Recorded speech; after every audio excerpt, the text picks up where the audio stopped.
Come on in. I got a quick message. I'm just going to get started. Usually I go on rambling about things like I'm doing now, okay? But I wanted to come give you this quick message because it's getting dark out here. I was thinking about something, and oftentimes we get caught up, oftentimes people get caught up in the moment. Um, it's like having a brand new car. When we get a brand new car, that new car smell wears off, right? And some people really thought that things were going to be better off than what they had. Now, what happens in these situations, people could get so selfish and self-centered, and they feel like they can do better. They feel like, someone can treat them better. They feel like they can find a better friend. They can find a better job, whatever your situation is, right? Most of the times is dealing with relationships. They think that they can find somebody to replace you as a mom. They think they can find somebody to replace you as a dad. They think that the people who are supporting them when they are coming up against you, they think those people are going to be there forever, right? They think those people are going to be in their corner how they were when they were trying to get a person to turn against you. If you understand what I'm saying, right? It's almost like, say for an example, you and X person, right, are going through some difficulties, right? You're going through some challenge or something. Or maybe it's X person could be your spouse. X person could be, a friend. X person could be whomever, right? And X person is talking to Y person, right? Because Y person, they really don't like you anyways. They're talking to Y person about what you all are going through, or a disagreement that you had, or the relationship that's, not working out, or whatever the situation might be, right? So Y person will support X person, right? Y will support X because Y wants to be the savior. Y person wants to be the savior. Y person wants to pretend that they're going to be there to fill in the gaps, or to, take over or do whatever it is that you were doing, right? Y person will be there to support as long as they feel like you're still in the picture. Okay? But X, right? The X person, the person that you having a disagreement with, they think that Y is going to be there. But you move out of the way and see if Y is going to be there. See what it is, the reason Y support X, okay? The reason the other person support X, like Y support X, right? These are people, okay? My letters are people. The reason why Y support X is because you're in the picture. Hello, eyes up forever. I haven't seen you in a while. You're still in the picture. So they're going to support the person who you're having a disagreement with, or who you're at odds with, or they're going to support that person. Because they want to encourage them and be the temporary relief to talk X out of distancing themselves from you, or removing a relationship. But nevertheless, they find out that that new car smell wears off. The new car smell wears off.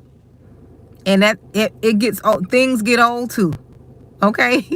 Look, things get old. That relationship is going to get old. Sometimes people can think so highly of themselves and think they are more than they are because they are in a better situation, right? They left in a better situation right? They left the situation in a better situation than you.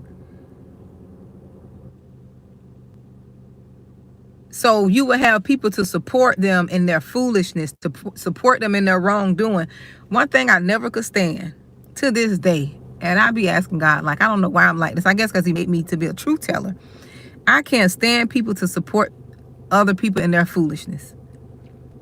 When you are wrong, I can't even stand when people support me in my foolishness. I will get mad at a person if they see that I'm out of pocket. If you're around me and you see that I'm out of pocket and you won't say anything. Well, I'll say, because people may not know what out of pocket mean. But when they see that I'm wrong and I'm not doing what's right, they don't tell me that. I get mad at people if they are around me and don't put me in my place. If I'm doing something I don't realize. I really do. I get mad at people if they don't tell me, you know you're wrong for that. Monique, you were wrong for that. You shouldn't have said it like that, or you shouldn't have hollered, yelled. Now you should have went about that a different way. Like, tell me, because I'm not perfect. Don't sit and watch me do something wrong and you don't say nothing. You don't say not one word because I'm your family member, because I'm your so-called friend. See, I don't surround myself with friends like that anymore. I got friends. I'm surrounding myself around people who will tell me that I'm wrong. I want people who going to tell me the truth. Not who's going to support me in my foolishness. If I'm saying something on one of these lives, now, if, my friends are watching, they'll tell me, now, sis, now, you're wrong for that. Excuse me. You're wrong for that now. You shouldn't have said it like that. I need people who's going to tell me.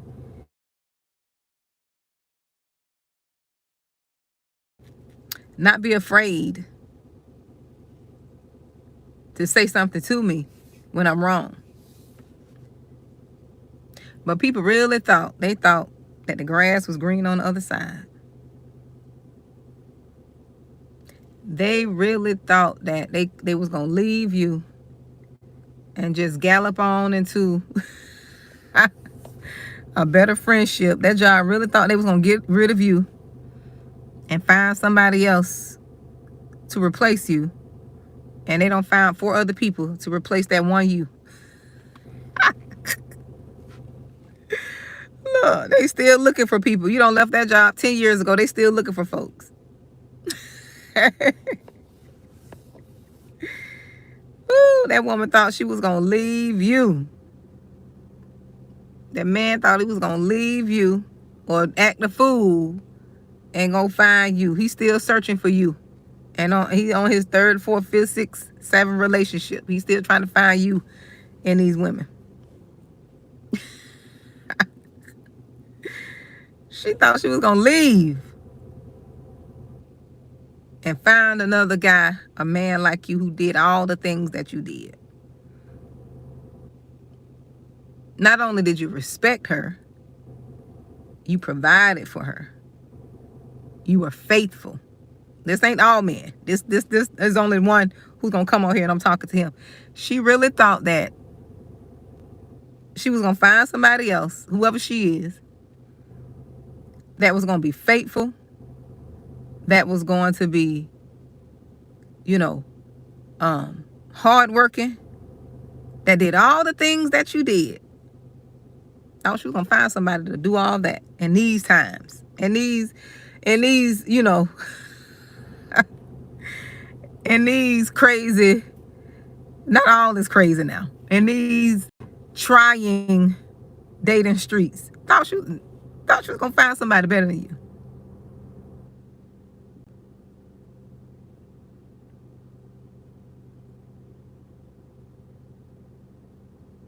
Thought that she was going to find somebody faithful, got self-control. No.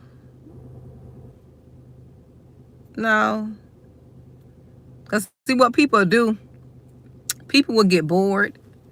Instead of spicing up what they have or talking and communicating and, taking breaks, and instead of doing their own work on themselves so they won't be pulling from their partners, thinking that their partner's got to give them everything, which your partner should just add to your happiness, not be, your happiness. Okay, your wife, your partner, whomever, they shouldn't be the center of your happiness. They should add to what you have going on, right?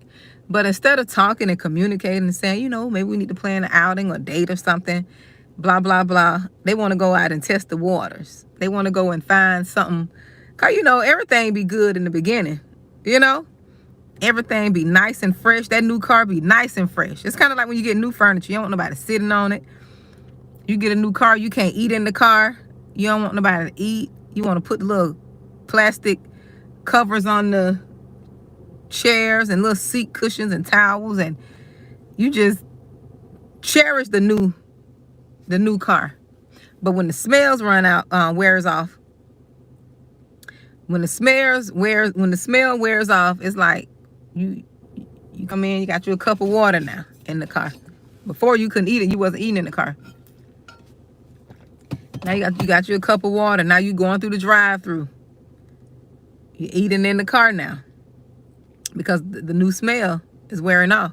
The new car smell wears off. Now you going through the drive-through. You don't drop the few French fries down in the seat. You don't drop the a few French fries down in the seat.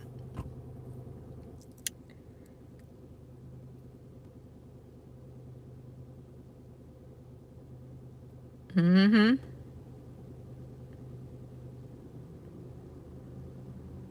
Exactly. Oh, I get it, Arizona. Exactly. So them little French fries don't fill in the seat, right? You don't left them down there. The McDonald's French fries, they gonna stay down there for 2 years because McDonald's French fries ain't no French fries, but they're some good French fries though. But they gonna stay in that seat down there for 2 years. They gonna still be how they fell out the box,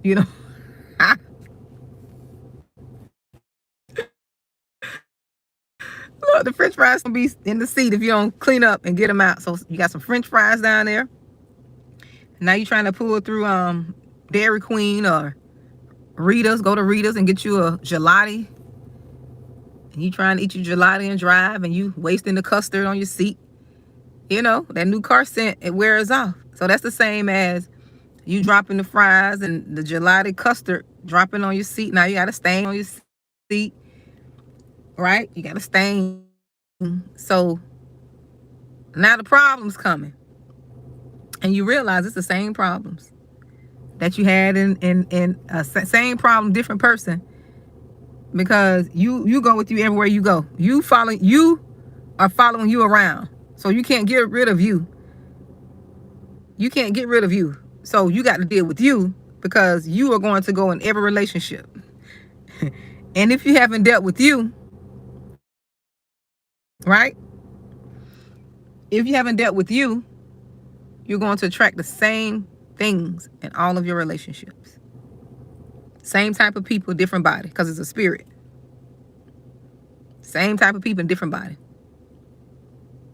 But the new car smell wears off. Now you got problems.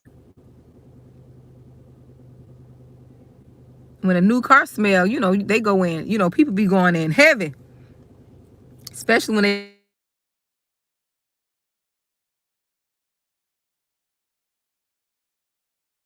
you all, let me know if you can hear me. Let me know if y'all can hear me still, because I received the call from my son. Let me know if you can hear me. Just tell me yes if you can hear me. Because whenever I get a call, my phone, the volume go out. I don't want to start talking until someone tell me they can hear me.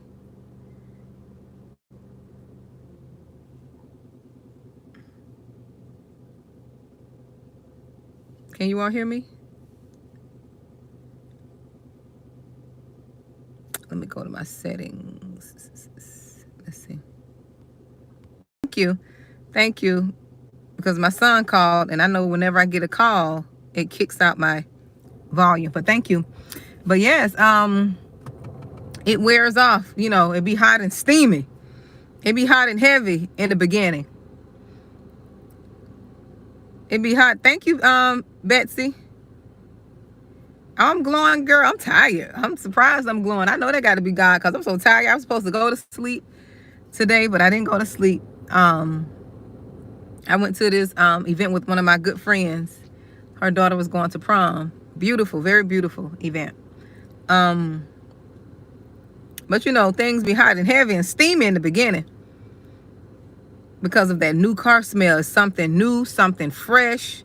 And one thing I've noticed when people, you know, get involved in relationships in the beginning, that's why it's good to take your time, because you get to know people. You got to see who people are.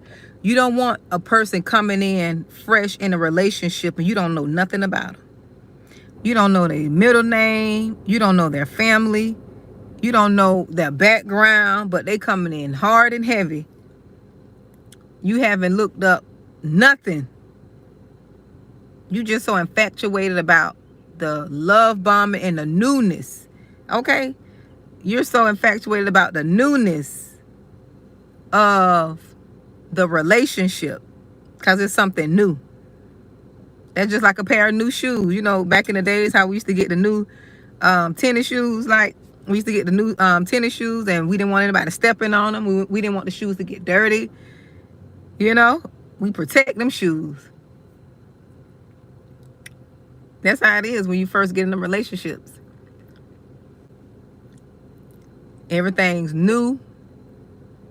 They got them a new boo, a new, you know, what it is, a new sneaky link. And then they realize a sneaky link ain't so sneaky, ain't so linky.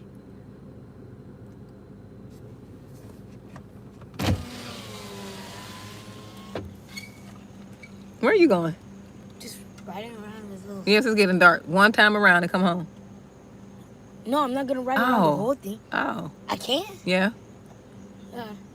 And stay out of the road. But,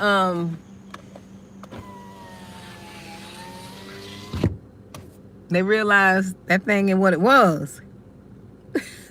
And then, you know, people let the devil use them. That's why you have to have a relationship with God, so that you can have self-control and you won't allow your lust and perversion to control you. Because when you are perverted, you think perverted, you move perverted, everything is perverted about you, and you're going to do things that don't make sense. You're going to do things because your perversion is controlling you, and you're not thinking about the bigger picture. If I indulge in this perverted act and someone catches me, and someone, see, perversion blinds you to facts. Perversion, sin, lust, it blinds you to the facts around us, right? And I'm not talking from a person who's just, you know, pure and innocent, right? I've been through my experience and my share of sins. That's why I could talk to it. That's why I can speak to it. When you are operating out the spirit of perversion and lust, you think in the mindset of that sin. You're not thinking nothing is wrong with what you're doing. You're not thinking about the spiritual consequences. You're not thinking about how what you're doing is going to affect your family and generations to come. We don't think about that. We just do whatever we feel we want to do. You're not thinking about how your decisions is going to affect your son, your daughters. When I had children, before I had children, I used to party a lot. I used to go out. I used to party a lot. There was a lot of things that I did before I had children. You know, I had my son young. I had my first, I was 19, going on 20. Matter of fact, turned 20 after I had him. No, I had him after I turned 20, yes. But prior to my children, I used to do a lot of stuff. Hang out, party, club, all that, right? When I had my children, it was just a switch in me. Said, You can't do that no more. Nobody didn't have to tell me. I said that I didn't want my children to see me doing different things and they think it's okay.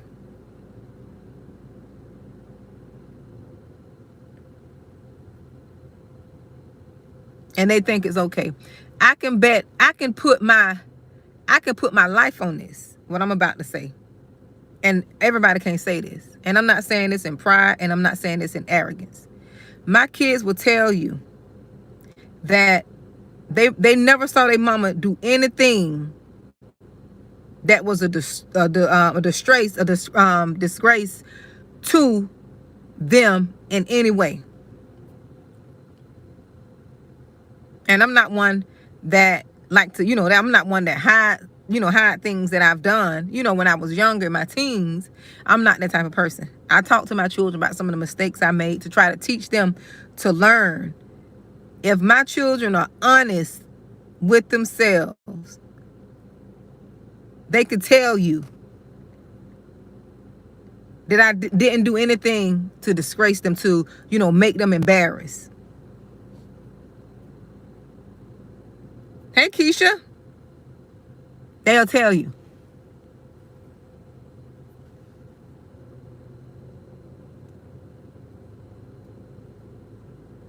They'll tell you. Not saying that I was perfect. No.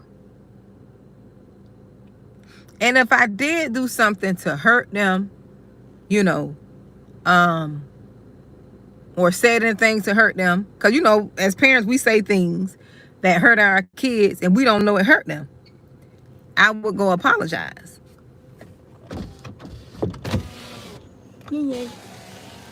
I would go apologize. But I never did like a behavior, to disgrace them. Can I go And them out? no, because I don't have my key. To disgrace them intentionally. I'm talking on my life that I know of. Right? Because when I had kids, I'm like, I had to change my behavior. I can't be doing all this stuff. I can't be setting the example that, clubbing and partying is the number one thing they should be worried about. No, I said, you know what? My son asked to be here, and my focus was on raising my children the best of my ability and being a mom, being the best mom I knew how to be. And the enemy knew that too. The enemy knew that because he don't try several times to attack me in that area. I talk about it on here sometimes. He don't try several times to attack me to try to get me to feel bad, along with, other people. But when you know, you just know, right? When you know you've done the best and you done all you could, you could talk and you can speak with confidence on things, regardless of what people think. When you know you did all you could, because sometimes as mom, we feel bad because, yes, yeah. Sometimes as mom, we feel bad when our children don't turn out how we want them to turn out. Come on now, tell the truth, shame the devil, because some of y'all don't invested and put all into your children, and you invested and you tried to make sure they had, and y'all don't did over and beyond. I've seen it in my community. I know kids that were not raised how they turned out.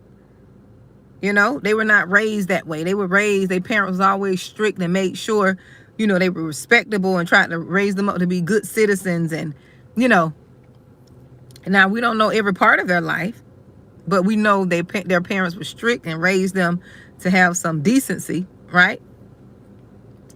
Some of y'all feel guilty. Y'all got a guilty conscience because y'all kids didn't turn out how y'all wanted them to turn out.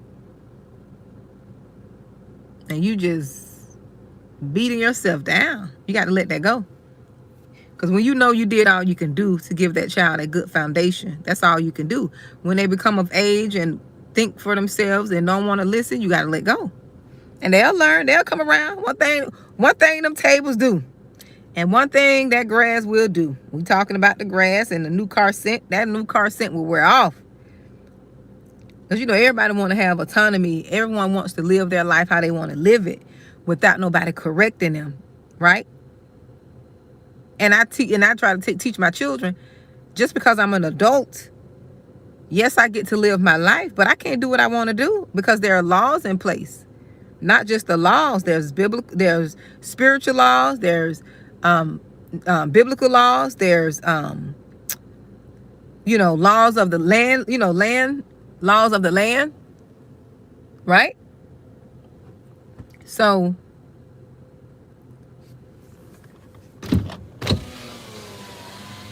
there are all kinds of laws. Yeah, there are all kinds of laws in place that I can't do what I want to do. And that's what people don't realize. Although, we're adults, I'm an adult, I still can't do exactly what I want to do. I still got to abide by the laws. And it's time to put that in. I'm coming in. Go in the house. Okay.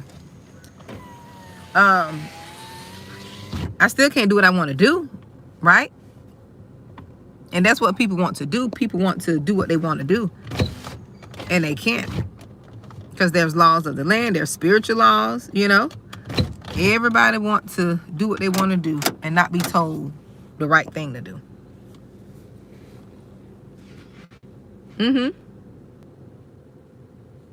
But you got to let that go.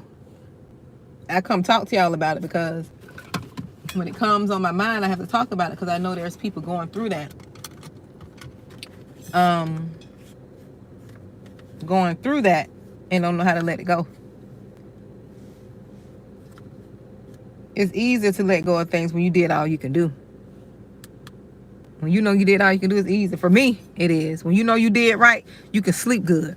Regardless of what people say. This is where the enemy, this is where the devil, he try to play on folks. But if you know and this is why I always talk about doing what's right. I stand on what's right. I stand on truth. That's just who I am, right? This is what gets me, helps me to be able to sleep in peace and in a situation. Because 9 times out of 10, I'm going to do what's right. And 9 times out of 10, if I'm wrong, I'm going to go make it right. I'm going to be convicted. I'm going to go make it right. I'm going to go try to make it right. Even if the person, say they forgive me and don't want to deal with me, that's understandable. I understand that. But if I do something, I'm going to make it right.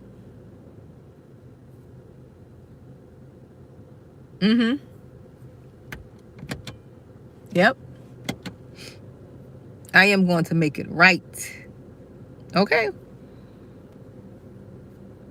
But this is why I could let go of things, because when you do what's right and you know you didn't wrong people, right? You know you did all you can do to make that thing right. You did all you can do to save the relationship. You did all you can do to help the child.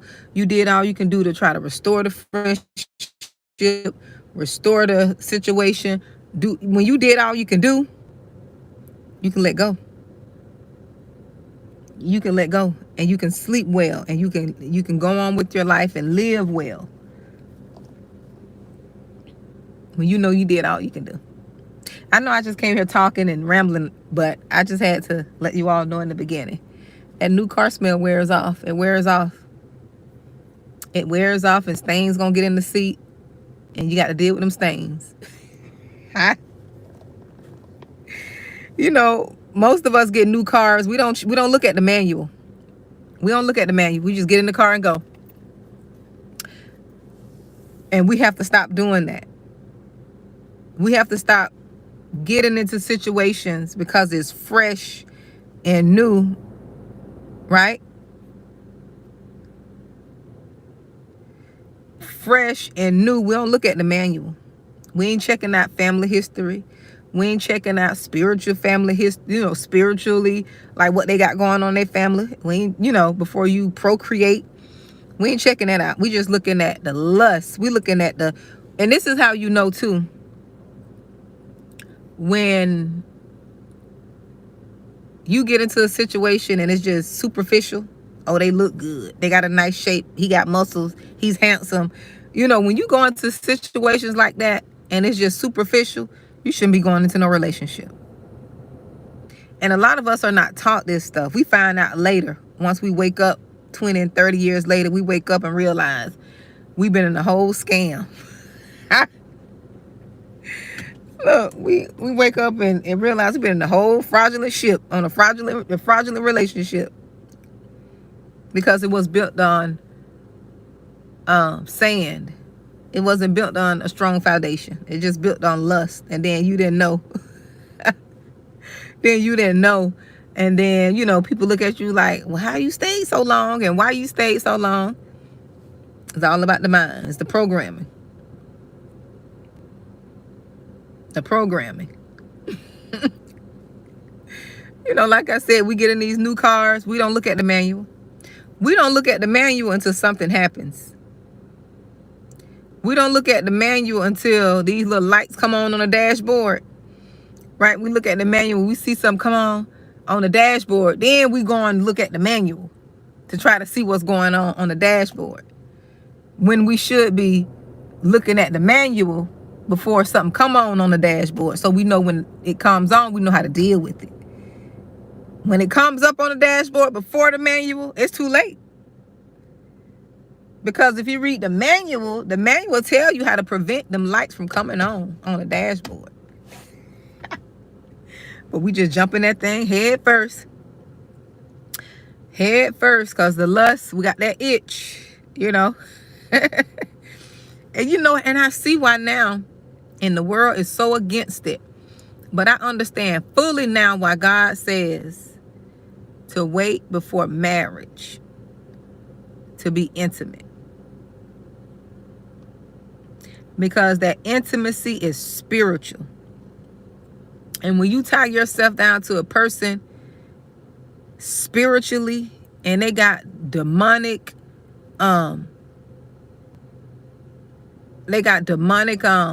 spirits ruling and controlling them same spirits are going to rule and control you.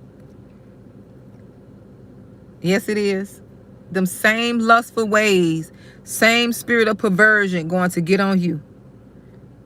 You ain't never been into watching no nasty movies. But because that person watched nasty movies, that spirit of nasty movie done got on you.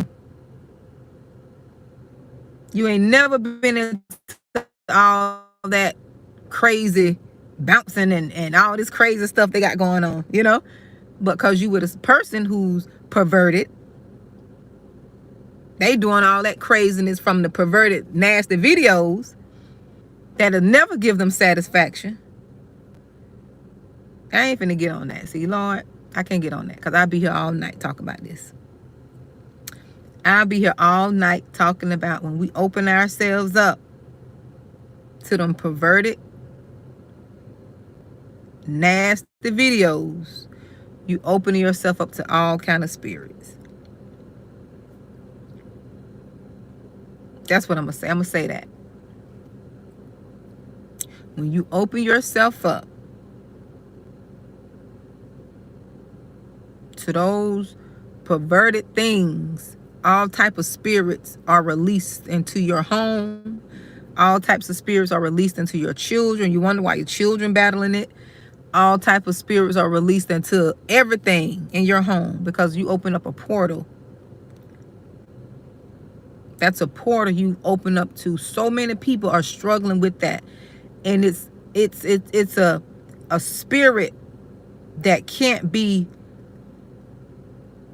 quenched unless God is involved, unless you get delivered. It's a spirit that can't be quenched. You got to be delivered from that.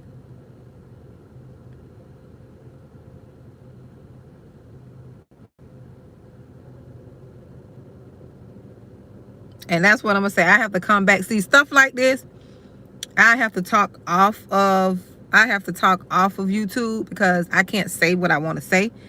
And I know it's going to be a time where God is going to release me to talk about this stuff spiritually, because people need to know about the foundational things. Like, a lot of people are struggling because of the spirit of lust and perversion. If you close the doors to that, your life will be a whole lot better, fuller, richer. You know, you can focus on the things that'll help you move forward. That perverted spirit chokes the life out of you. It chokes the life out of you. It steals, kills, and destroys things that you're trying to build, because it's perverting your spirit. You need your spirit to be clean and pure so that ideas could flow through you, so that, you know, like the Bible talks about, you know, like wealth and riches, like witty inventions and ideas will flow through you, but it can't flow through you because of the perversion. It's like you constipated. If you perverted, got all this perverted demonic spirits of it, you constipating the spirit, so nothing can flow through you. That's why you can't focus on your ideas. You can't even really focus on your at work. I don't know why I'm on this. Somebody need to hear this. Can't focus on at work. You got to always hide because this nasty spirit has taken over your mind, your body, your will, and emotions, and have you thinking all crazy, looking at things and people crazy, coming up with all this. That's why people doing all this crazy stuff in the world. It came through that spirit of perversion and lust. Came through that sin.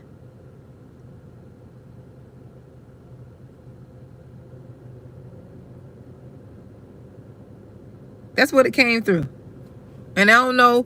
And sometimes you struggle with it because, like Char Porter is saying, with the generation of curses, you had your parents to open the doors and grandparents to be into all that stuff. And now you're struggling with the same thing. And if you don't know how to speak to it, you don't know how to, you know, come out of agreement with it, it's going to rule and reign over the generations to come. But I know I'm breaking curses. I don't care what nobody say. And them devils mad. I'm a fight. And I'm trying to teach my kids how to fight. Because see, with these children now, they've been so desensitized through TV that they don't understand. With these children, and not all, because if you tell them, they'll realize it because they haven't experienced it. But they've been so desensitized with all this. When you talk to them about something spiritual, it's almost like it sounds, you know, cartoonish, because that's what they've been brought up on. That's their diet, you know. Look, it's like that's their diet. So you got to ask God to open your children's spiritual eyes so they can see what you're talking about. So they can see what you're talking about, so they can have a successful life if they don't indulge in the things that, you know, you're teaching them not to indulge in. Because we repeat this stuff as if it's normal because everybody did it. When everybody does something, it doesn't mean it's right. Just because everybody's doing it don't mean that it's right. That just means that everybody's doing what's wrong. You see, when everybody in your family doing it, it seems like that's the thing to do. Oh, my mama did it. My grandmother did it. My grandmother was this. My granddaddy was that. That don't mean it's right. Somebody got to come, rise to the occasion, and say, you know what, this is not right. I'm not going to do it. The curse broke right there. Boom. I'm not going to do it.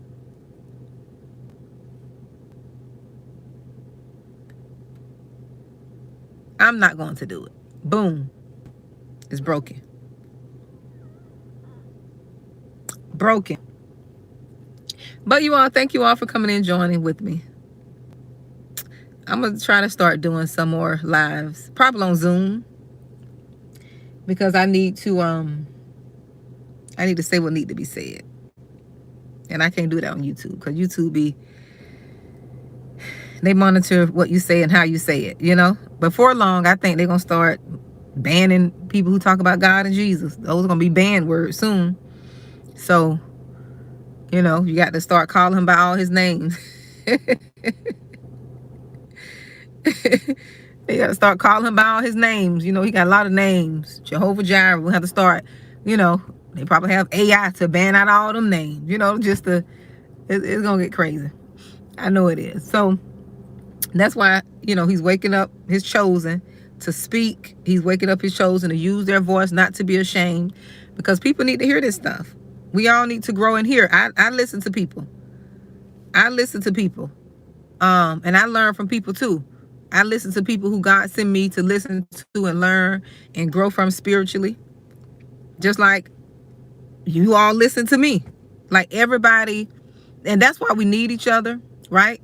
And that's why the enemy is working so hard to keep people divided, because he know that me speaking is going to help a certain select group of people.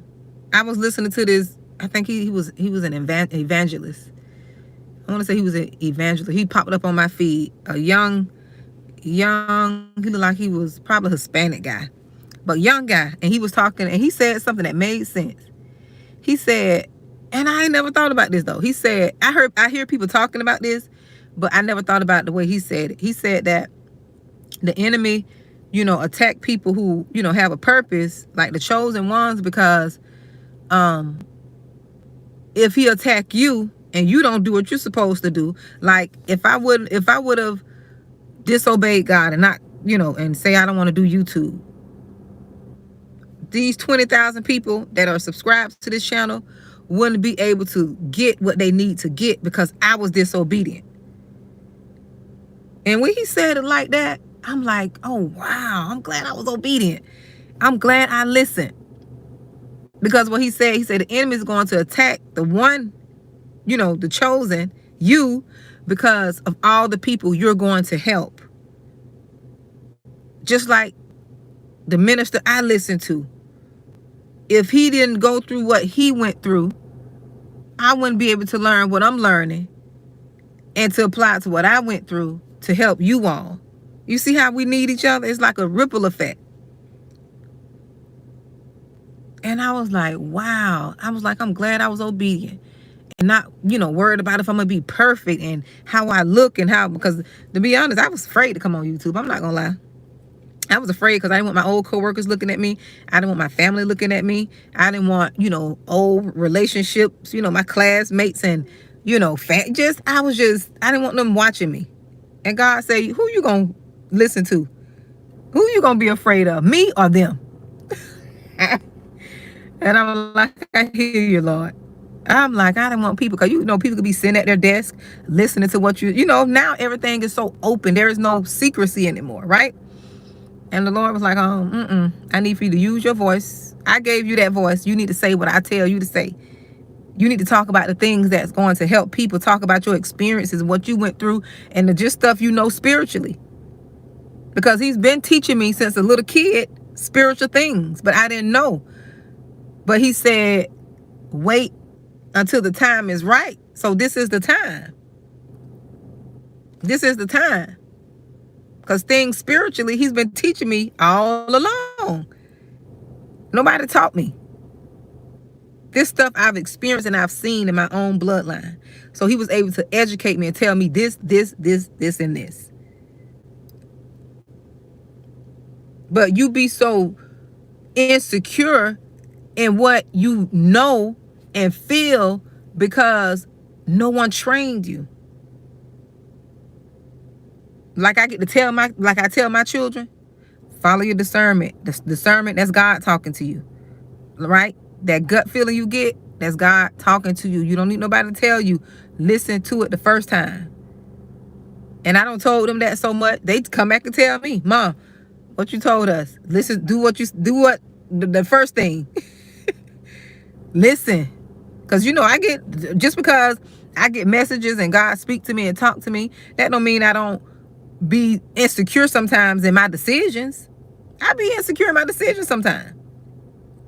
I don't be, sure. And I have to pull back and say, okay,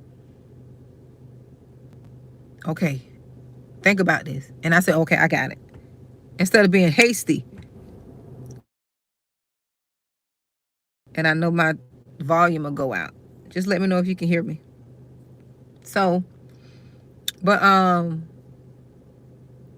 he'll get you to a place. Let me know if you can hear me before I start talking again. Y'all, I'm tired, so my words probably all over the place. Y'all probably see I'm slurring my words. I was supposed to go take a nap earlier, but I was trying to tighten up my hair. Let me know if you can hear me. Okay, thank you, D. But when he was teaching me these spiritual things, I was so insecure in what he was showing me because I still had my own healing and everything I had to do. I still had some stuff that I had to deal with. I still had some, childhood issues I had to deal with. I still had things that people projected on me that I had to deal with, so I couldn't trust the spiritual knowledge that I was getting because I didn't know. So I had to start going through a training where God was teaching me and showing me different things and people, because he always been speaking to me. Sometimes I would listen. Sometimes I was like, no, I doubt myself. And then it can't be that. You kind of talk against yourself. Like, no, it can't be that. Oh, that person wouldn't do me like that. Oh, them people, they can't be jealous. Now, I know they can't be jealous. You doubt yourself. You be like, now, I know they're not jealous. Out of all people, like, it's stuff that but you are dismiss it because it's people close to you, and you looking like they got all this and that, right? Because we think material things mean that people are successful and they're happy and whole, and no, that's what the world says. The world says material things is what make you. No, that's not true. That's not true. I've witnessed that all my life. People who had more than me, they still were hating and jealous. And I grew up with just humble beginnings. But see, the difference between me and the people who I grew up with, who had everything, I was always grateful for the little I had. Although they had more, I was thankful for the little. People hate when you're content with what you have. People hate when you can be content with the little and they got everything and they still unhappy. They're still comparing themselves to you. They still, looking at you saying, oh, I got this and that, but they're still not content. See, when you're content and peaceful, you can roll up in what we used to say, a bucket. As Tupac say, who that Tupac? one of them rap verses. He pull up in a bucket, but riding it like it's a Benz. You can pull up in a bucket and get out just as content and cute and happy, because material things don't make you. That's why people are mad at you, because what they want comes from within, and they just don't have it in them. What they want comes from in you. It's not on you. Okay? It's not on you. It's not your wig. It's not your lashes. It's not your Gucci red bottoms. It's not that. This is why you can get people that are all dolled up to the nines. What we say, they dolled up to the nines, and you come in there, no makeup, looking natural, no nothing. And you turning heads left and right. You just looking just plain Jane. You got a little weight on you, and you got somebody snatched, and you're not the world standard of beauty because you got a little weight on you. And guess what? You still turning heads because it's not. Hey, baby. Are you gonna come in? I'm on the line. No, don't get in the back. No. You get over here. Okay. This boy here. He can't let mama be great. can't let mommy be great. Great? Mm-hmm. That's a figure of speech. Let me be great. Let me do what I'm doing. I thought you said grape. Let me be great. So they realize it's not on you. It's in you.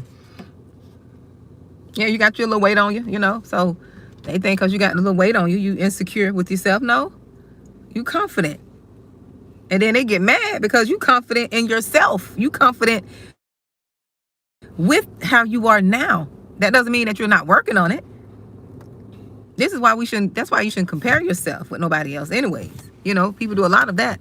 Comparison. Mom, you know you're a mother. What? Because you said you were being... Oh, you know, my baby chastising me, so that means I need to come in up with my baby. You want my time? Okay, y'all. My baby, I gotta go. My baby want my time, so I gotta go. I gotta end this live. Yep, when he's telling me that he want my time, so I gotta go. I'll talk to y'all later, okay? Be blessed.